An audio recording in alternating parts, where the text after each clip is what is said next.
Assalamualaikum warahmatullahi wabarakatuh. Waalaikumsalam warahmatullahi. Ketemu lagi di channel saya Hanadi Production. Di video kita kali ini kita akan membahas tentang traveling. Kali ini kita kedatangan tamu nih. Sama yang kemarin. Siapa ya? Apa sih penasaran apa Enggak. Enggak ya. Udah bilang ini. Pasti penasaran nih teman-teman ya. Dia terkenal tuh ya. Terkenal tuh. Oke, kita langsung saja. Kita panggil Bang Des. Boleh. Bang Des. Detektif Conan. Gimana, sehat, Bro? Alhamdulillah. Saya baru pulang, Pak. Oh, udah baru pulang. Pulang dari mana, Pak? Dari mencari kitab suci biasa. Luar biasa. Kayaknya rapi banget nih. Gerah, Pak.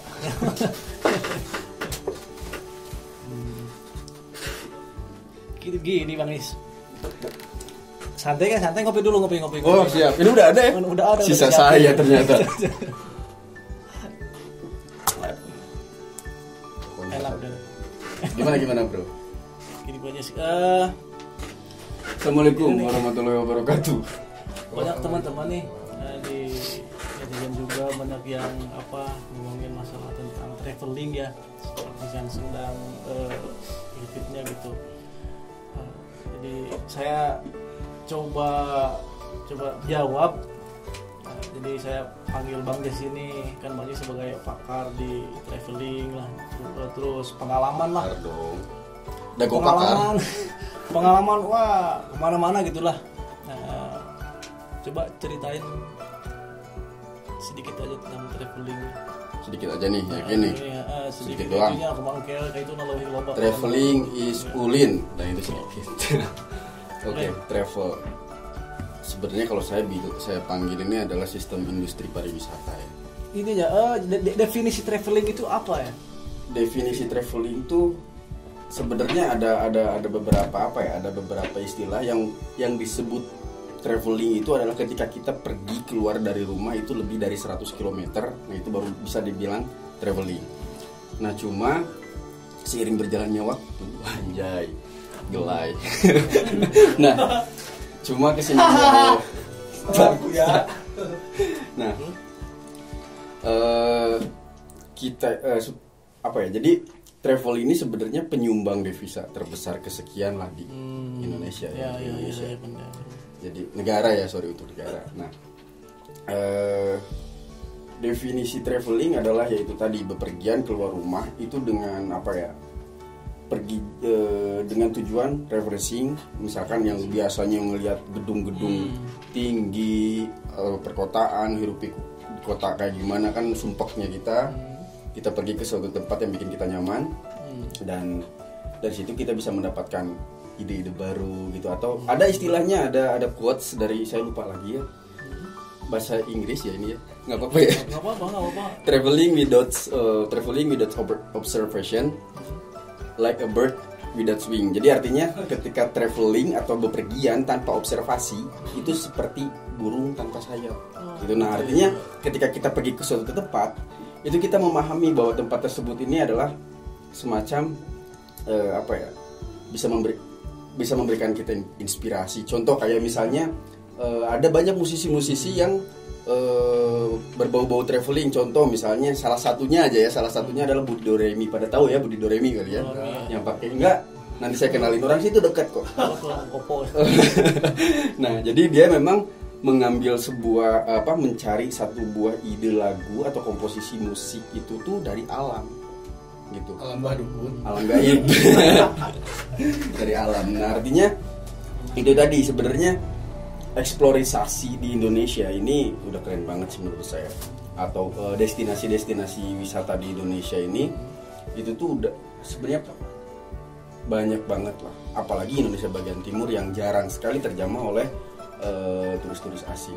Kayak misalnya Raja Ampat. Bukan berarti nggak pernah ya, tapi banyak, cuman yang ada beberapa yang disayangkan kenapa nggak terlalu se-famous Bali, Lombok gitu kan. Kalau Bali malah kita bingung ya, kalau kita ke Bali itu yang kita lihat itu jarang warga sekitar, pasti foreigner atau apa bule-bule kan. Nah, tapi kenapa kayak misalnya di Indonesia bagian timur lainnya kayak Labuan Bajo, Ambon, Maluku, Sulawesi itu tuh semua itu di situ banyak banget hasil alam atau banyak banget alam yang jarang sekali tereksplor oleh orang-orang. Nah, itu hal itulah yang kita manfaatkan untuk mengharumkan wisata di Indonesia. Saya sambil ngerokok nggak apa-apa. Nggak apa-apa, santai aja. Minta juga sih rokoknya. Terus tujuan traveling itu apa Bang Yes?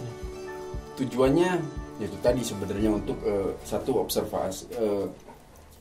Sebenarnya nggak harus observasi, kadang ada beberapa apa ya, ada beberapa tipe traveling. Yang satu misalkan kayak city tour. City tour itu apa? Mengenal sejarah atau kita berpergian ke suatu kota untuk mengenal sejarahnya gitu kan, itu edukasi juga kalau sejarah apa Om? Sejarah janda termasuk nggak? Kalau jandanya kota bisa, tapi kebanyakan kan jandanya itu kembang ya. Janda kota bisa, sejarah janda kota. Kok janda kota ya? Nah, jadi sejarah kota kayak misalnya let's say Bandung lah ya. Bandung itu kan ada sejarahnya, kenapa dipanggil Bandung gitu kan. Atau misalnya kita berkunjung ke destinasi Bandung itu kayak Tangkuban Perahu, bagaimana cerita awal mulanya terjadinya Tangkuban Perahu gitu. Oke, memang itu kuasa Tuhan ya, tapi ada cerita-ceritanya gitu. Oke Bang Yes, udah kemana aja nih? Pastilah banyak duitnya nih kalau trapping tukang kayak itu kadilah gitu. Ya. Kalau ditanya udah kemana aja, mungkin untuk negara Asia Tenggara itu insya Allah bukan insya Allah ya, udah pernah kayak Singapura, Malaysia, Thailand itu udah sering banget ke situ. Jadi kalau dibilang banyak cuan banyak cuan, amin ya. Cuma sebenarnya banyak banget tips-tips kita, kayak misalnya mau pengen traveling yang ramah di kantong kayak gitu ya. Kayak misalnya buat gimana saya mau traveling, orang buat makan aja, apalagi anak-anak mahasiswa gitu kan, buat bayar kosan juga udah bingung juga gitu kan. Nah, sebenarnya tuh mereka inilah yang memang ada beberapa triknya untuk kita mendapatkan beberapa apa ya, kayak semacam dari maskapai penerbangan ya, kita pilih beberapa platform yang nampilin harga termurah gitu kan. Terus ada peran fungsinya travel agent di situ. Peran fungsinya travel agent kan sering ngadain promo-promo kayak gitu. Nah, bisa kita melakukan pemesanan via travel agent, karena kebetulan saya pun buka travel juga kan, buka travel agent juga. Nah, terus untuk kayak misalnya menginap di satu tempat yang kita nggak, ya misalkan kita mau keluar negeri nih, kita pesan lewat ada beberapa lah gitu kan, aplikasi-aplikasi online travel agent kayak gitu kan. Kita pesen, nah gimana sampai sana kita harus konfirmasi seperti apa, kan beda seperti di Indonesia. Kalau misalnya kita misalkan pesan ini tinggal liatin, pesan di sini. Nah, kalau misalnya kita ke Thailand atau misalnya kita ke Malaysia, ke Singapura atau apa segala macam, kita bingung juga kan. Aduh gimana nih. Nah, itulah sebenarnya peran fungsinya travel agent. Jadi mereka yang bantu memesankan, mereka juga yang bantu mengkonfirmkan. Misalkan contoh si A ini misalkan abang mau ke Kuala Lumpur nih misalnya, Singapura. Saya bingung nih gimana pesan hotelnya dan arah dari bandara ke hotelnya tuh pakai apa gitu kan, bener kan transportasinya. Iya, bingung gitu kan, kemarin kan ke Singapura kan ya. Bingung. Itu pasti bingung kan. Iya. Terus gimana caranya kita kalau misalnya yang Muslim kan kita harus pilih-pilih tuh restoran. Takutnya masuk, apalagi di Singapura misalkan ya. Jangankan di Singapura lah, kita ngomongin Bali deh. Masih bingung kan kita mau nasi campur, wah kalau di Bandung kan enak tuh nasi campur. Sampai sana ternyata ada babinya kan, bingung. Ya memang enak sih gitu. Di Bandung juga ada nasi campur, ada. Campur itu. Campur nasi kuning, Pak.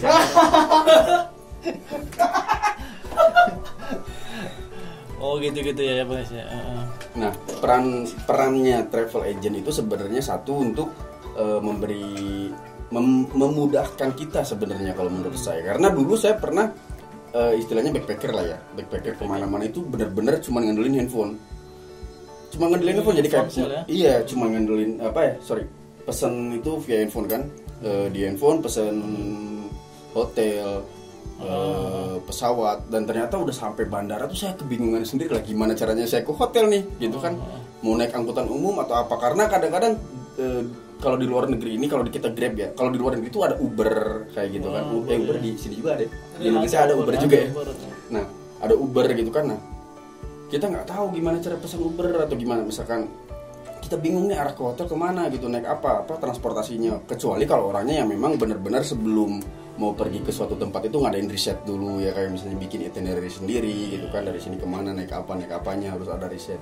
Nah buat orang yang pertama kali pergi ke luar negeri itu agak kebingungan juga kalau menurut saya gitu. Nah makanya disitulah peran fungsinya travel agent sangat membantu menurut saya. Betul sekali Bung. Terus perbandingan ini nih, perbandingan wisata halal dan reguler itu ngerti nih gimana nih? Wisata halal tour dan wisata reguler ya. Nah itu halal tour. Halal, kita bahas reguler dulu deh. Kalau misalnya reguler ini seperti pada umumnya lah, kayak misalnya kita pergi ke suatu tempat, kita pakai kita pakai misalnya jasa travel agent nih, kita pakai itu terus ke luar negeri. Itu tuh kan kalau di luar negeri ada beberapa restoran yang halal, tapi halalnya itu contoh reguler dulu ya kita bahas. Yang reguler ini ke restoran ya, kita yang menunya yang kita makan, yang menu yang kita suka aja. Jadi kayak misalnya dari restoran, dari hotel kan, dari hotel suka disediakan breakfast atau sarapan pagi itu. Nah kita nggak tahu kan si hotel ini masaknya pakai ada babinya atau tidak gitu kan. Misalkan ada babi, biasanya ada daging babi atau alkohol. Biasanya kan untuk orang-orang yang memang muslim, mereka kan bingung juga mau sarapan apa gitu ya. Perbedaannya dengan halal tour itu agak sedikit sebenarnya beda-beda tipis sih, cuman memang sangat membantu sekali kalau kayak misalnya di satu hotel ini ada hotel yang sudah mempunyai sertifikat halal. Jadi di situ selain halal di situ tuh udah kalau di kita itu kan ada MUI ya. MUI ya. Nah, kalau misalnya ada satu buah produk itu ada MUI, udah dilabelin oleh MUI, udah otomatis terjamin kehalalannya ya. Walaupun walau alam saya itu ya masalah itu. Cuman nah sama juga seperti di luar negeri itu ada beberapa asosiasinya yang mempunyai hak untuk melabelkan si restoran ini verified untuk dihalalkan. Jadi bisa dari faktor si kokinya, pemasaknya itu memang orang muslim, atau di restoran itu tidak ada yang kayak daging babi, alkohol kayak gitu. Nah halal itu seperti itu. Terus biasanya wisata tempat kunjungannya pun dijelaskan menurut karena halal ini kan lebih ke muslim lah ya, lebih ke halal tour and muslim friendly gitu kan. Jadi untuk orang-orang yang memang pengen tahu nih, ternyata di Malaysia raja ini tuh Islam dulunya seperti ini gitu kan, apa yang kita nggak tahu atau knowledge yang kita nggak tahu itu sama tour guide itu dijelaskan. Nah bedanya sih sebenarnya beda-beda tipis lah, cuman itu doang. Gini Bang Yo gitu ya. Terus gini Bang Yes, kan kita ini lagi pandemi nih. Apa pengaruh gitu? Banget lah. Oh gitu ya. Pengaruh parah sih. Semenjak pandemik ini adalah sektor yang paling merasakan dampaknya adalah pariwisata. Pariwisata itu kan nggak mencakup hanya tentang traveling, ada kayak misalkan tempat-tempat hiburan gitu kan, itu benar-benar ya dampak terbesar lah, dampak terininya itu yang kena itu tuh sektor pariwisata kalau dari corona. Iya benar-benar. Bang Yes, setelah dampak corona nih, kedepannya gimana nih? Corona setelah pandemi, setelah pandemi. Ini ada. Bukan setelah pandemi, mungkin di masa sekarang aja lagi jalan kan? Karena memang masih ada kan ya corona ya? Masih, katanya setik deh tapi masih panjang kenek gitu, bingung ya. Jadi sebenarnya ada beberapa negara yang alhamdulillah support banget dari pariwisatanya, termasuk luar negeri itu salah satu negara yang support banget untuk wisatawan Indonesia masuk ke sana itu adalah Turki ya. Turki. Nah, kita bisa sangat dimudahkan lah oleh peraturan pemerintahnya Turki itu. Jadi kalau kita berkunjung ke sana hanya cukup rapid test dan dari Indonesia. Tapi pulang dari Turkinya mau ke Indonesia itu perlu swab test dan itu udah free. Itu free. free ya. free swab test di Turki ya. Jadi udah termasuk lah kalau misalnya kebetulan saya pun buka tanggal 27 Maret ini memang buka trip ke Turki juga. Itu selama 10 hari, 13 hari 10 malam. Nah, jadi kalau sekarang ini destinasi-destinasi yang bisa dikunjungi atau yang terbuka untuk wisatawan untuk saat ini tuh mungkin udah ada beberapa lah. Cuman kecuali kayak misalnya Malaysia, Singapura, Thailand itu memang belum terbuka untuk wisatawan Indonesia atau domestik. Belum terbuka ya, berarti masih itu ya, masih Belum. Ya kayak peraturannya kayak misalnya harus PSBB atau apa ini kan diperpanjang lagi, lockdown kayak apa segala macam. Itu diperpanjang lagi kayak misalnya Malaysia, Singapura, Thailand. Terus nah yang memang welcome banget itu dari Turki untuk saat ini. Insya Allah kedepannya kan cepat kelar nih si corona ini, cepat. Insya Allah, amin, mudah-mudahan ya. Iya. Liur corona. Iya Bang Yes, teman-teman kan belum tahu ini tentang traveling. Jadi gimana caranya sih buat sih buat teman-teman di rumah Ngubungin saya gitu. Iya, ngubunginnya gitu. Oh, Pastilah teman-teman penasaran ya. sebenarnya bisa dicari juga di Google itu klik Just Holiday. Oh, klik ya. Searching. Searching. Cari di Google di kolom pencarian Just Holiday. Just Holiday ya. Just Holiday double S. Itu ada Just Holiday Jakarta, Bandung dan Indramayu. Ada 3. Nah jadi kalau misalnya berdomisili di Jakarta tinggal ke Tebet aja, daerah Tebet Jalan Okafli kan. Di situ ada, terus ada di Bandung juga. Nah untuk misalkan bikin paspor untuk apa, bukan bikin paspor buat kayak konsultasi dulu kali ya, mau saya mau pergi kemana nih gitu kan, saya mau ini ada paketnya enggak gitu kan, bisa sih menghubungi. Terus di situ ada kontak person saya juga di Google. Ya nanti diisi dilihat aja di kolom deskripsinya ya. Ada website saya juga www.justholiday.com. Terus kalau ke email mungkin ada hello@justholiday.com sama nomor WhatsApp saya pribadi. Ya nanti di deskripsi ya. Oke, terima kasih Pak Yes ya. Sukses. Amin. Oke teman-teman, kita tutup aja ya. Mudah-mudahan mudah-mudahan Bang Jess supaya sehat, dikasih kesehatan. Allah, amin. Begitu juga maju terus buat Han HD Production. Terima kasih Pak Jess. Oke, buat besok nih mau konten apa lagi nih? Konten ini ada buat besok video-video baru ya, tentang atau musik, kayaknya musik terus pakai apa? Ya tunggu aja, pasti penasaran lah teman-teman lah ya. Tunggu video berikutnya. Oke, kita tutup aja ya. Mudah-mudahan ini video bermanfaat. Tetap klik like, subscribe, dan komen ya. Terus pijit tanda loncengnya ya. Oke, sampai ketemu. Assalamualaikum warahmatullahi wabarakatuh.